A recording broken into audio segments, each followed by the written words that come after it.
Hello friends, நம்ம இன்றைக்கி இதை பற்றி பார்க்க போனால் இலக்கிய வரப்போகிற எபிசோடில் என்ன இன்ட்ரெஸ்டியான சுவாரஸ்யமான விஷயம் நடக்க போகுதாங்க பார்க்க போகிறோம். வாங்க வீடியோக்குள்ளே போயிடலாம். இந்த எஸ்எஸ்கேவால் பார்த்தீங்கன்னா நம்முடைய இலக்கியாவுக்கும் கௌதமுக்கு தொடர்ந்து பிரச்சனை வந்துக்கிட்டே இருந்துச்சுங்க. இப்போ இந்த பெஸ்ட் பிஸ்னஸ் மேன் அவார்டு பார்த்திங்கன்னா நம்முடைய கௌதமுக்கு தான் மறுபடியும் கிடைக்க போகுன்ற ஒரு டாக் பார்த்திங்கன்னா எழுந்திருக்கிறதுனால இந்த எஸ்எஸ்கே பார்த்திங்கன்னா நம்முடைய இலக்கியாவை பற்றி தப்பாக எல்லாருக்கிட்டையும் சொல்லிகிட்டு இருந்தாங்க. அதே சமயம் கௌதம் உயிரோடு இருக்கிற வரைக்கும் நம்ம நிம்மதியாக இருக்க முடியாது, அந்த அவார்டை வாழ்க்கையில் ஒரு டைமும் வாங்க முடியாது அப்படின்னு நினச்சிக்கிட்டு இருந்தேன்.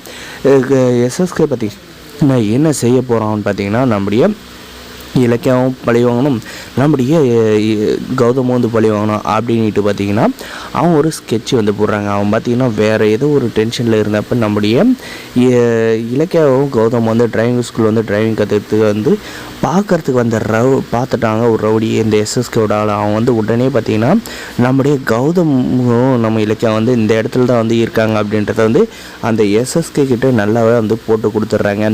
போட்டு கொடுத்ததும் பார்த்திங்கன்னா அந்த இலக்கியாவை உங்கள் எதிரி இப்போயே போட்டு தள்ளுறா அப்படின்ற மாதிரி கேட்டதும் பார்த்திங்கன்னா கண்டிப்பாக அவளை போட்டு தள்ளுறதுக்கான நேரம் வந்துருச்சு. யாரும் ஆனால் அவளை போட்டு தள்ளினா கேட்கறதுக்கு ஆள் இல்லை. அதுக்கு முன்னாடி கண்டிப்பாக நம்ம இலக்கியாவை போகிறதுக்கு முன்னாடி கௌதமை தான்டா போடணும். ஏன்னா அவன் இருந்தானா கண்டிப்பாக நம்மளை உயிரோட விட மாட்டான், அவன் பொண்டாட்டி மேலே கையை வச்சிட்டோம் அப்படின்ட்டு இந்த எஸ்எஸ்கே சொல்கிறாங்க. சரிங்க சார், நாங்கள் இப்போ என்ன செய்கிறது அப்படின்ற மாதிரி கேட்டதுக்கு நான் சொல்கிறத அப்படியே செய்யுங்க. அவங்க எப்படி அந்த கார் ஓட்டுறதுலேருந்து எப்படி இறங்குவாங்க, அப்படி இல்லைனா லாரியை வச்சு அடித்து தூக்கிடு அப்படின்ற மாதிரி சொல்கிறாங்க. நம்முடைய இலக்கியம் கௌதம் எப்போ பிரிய போகிறாங்க அப்படின்றதுக்காக பார்த்திங்கன்னா வெயிட் பண்ணி காத்துட்டு இருந்த ரவுடிங்க பார்த்திங்கன்னா நம்ம கௌதம் இளநீ வாங்கிறதுக்கு போகிறாருங்க. போன நம்முடைய கௌதமை பார்த்திங்கன்னா ஒரு சில ரவுடிகள் தூரத்தில் ஓடி வராங்க. அப்போ நம்ம இலக்கியாவுக்கு கால் வருதுங்க.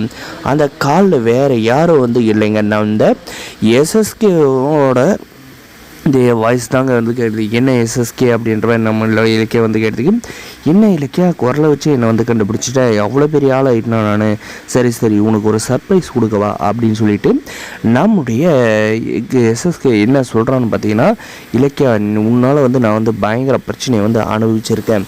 ஆனால் நீ எனக்கு கொடுத்த அடிக்கெல்லாம் நான் திருப்ப அடி கொடுக்கலன்னா நான் ஆம்பளையே இல்லை. அதனால் உனக்கு ஒரு சர்ப்ரைஸான கிஃப்ட் காத்துட்டு இருக்கு. ஒரு கொஞ்ச நேரம் வெயிட் பண்ணேன்னா அந்த கிஃப்டெல்லாம் உன் புருஷனை சேர்ந்துடும் அப்படின்னு சொல்லிட்டு இருக்காங்க. தப்போ பார்த்தீங்கன்னா நம்முடைய கௌதம் இளநீ வாங்க போன ரோட பார்த்திங்கன்னா தேவையில்லாத ரோட்டில் வேறு யாராவது துரத்திட்டு போகிற மாதிரி போகிறாங்க.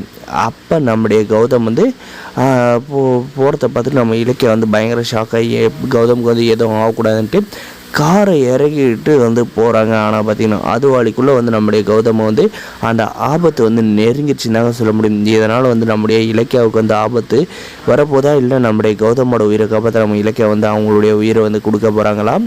இதனால் நடக்க போகிற விளைவுகள் என்னென்ன இருக்குன்றதை தெரிஞ்சுக்க நம்ம சேனலை சப்ஸ்கிரைப் பண்ணாதான் மறக்க சப்ஸ்கிரைப் பண்ணி அந்த பெல் ஐக்கனை ஆனில் பிடிச்சுங்க. அப்போ தான் நம்ம ஒரு வீடியோ எல்லாம் உங்களுக்கு நோட்டிஃபிகேஷனாக தொடர்ந்து வந்துக்கிட்டு இருக்குங்க. நம்முடைய இலக்கியாவுக்கும் நம்ம கௌதமுக்கு எதுவும் ஆகக்கூடாது அப்படின்னு நினைக்கிறவங்க மறக்காத நம்ம சேனலை சப்ஸ்கிரைப் பண்ணி முடிஞ்ச வரைக்கும் ஸ்கிப் பண்ணாது பாருங்கள். தொடர்ந்து சப்போர்ட் பண்ணுங்கள். தேங்க்ஸ் ஃபார் வாட்சிங் கைஸ்.